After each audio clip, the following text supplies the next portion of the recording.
Preview. Washington President Trump appears to have found himself a new national security advisor. His name is Barack Obama.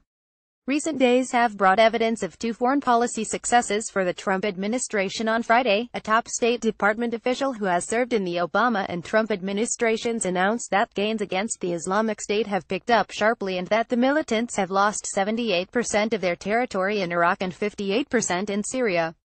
The Washington Post's headline, which the White House circulated in an email under Trump, gains against ISIS have dramatically accelerated.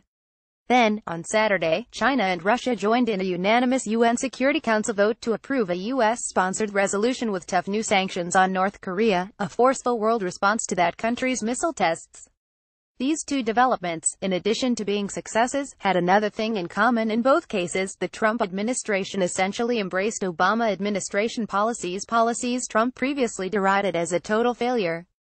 The Trump administration, at least temporarily, shelved the president's bellicose rhetoric, made some tweaks to his predecessor's strategies and pursued a course of relative continuity.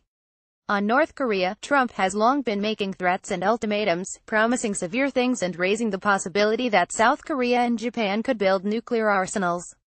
He was harshly if vaguely critical of the Obama administration's handling of North Korea, saying Obama and Hillary Clinton, who were pushing for tougher sanctions, weren't being strong enough.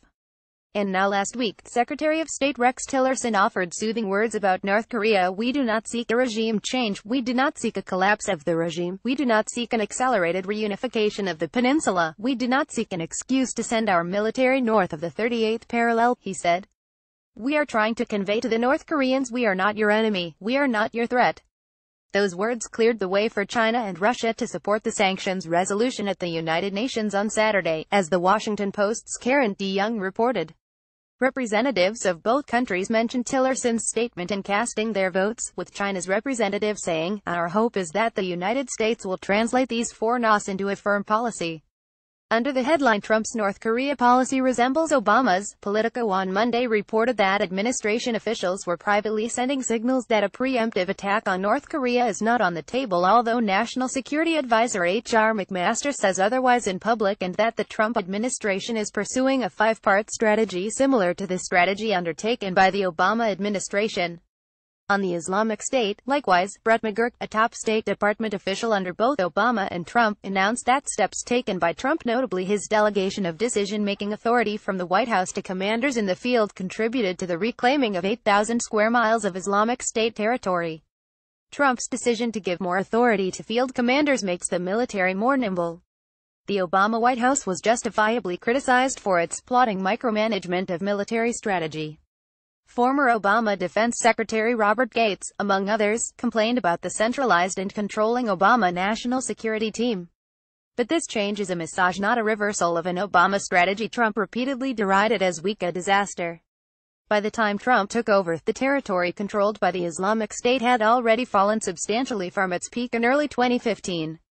Trump promised to replace the Obama strategy with a secret plan of his own. But, as DeYoung reported, Trump's Islamic State strategy looks very much like the one the Obama administration pursued, denying territory to the militants while avoiding conflict with Iran and staying out of Syria's civil war.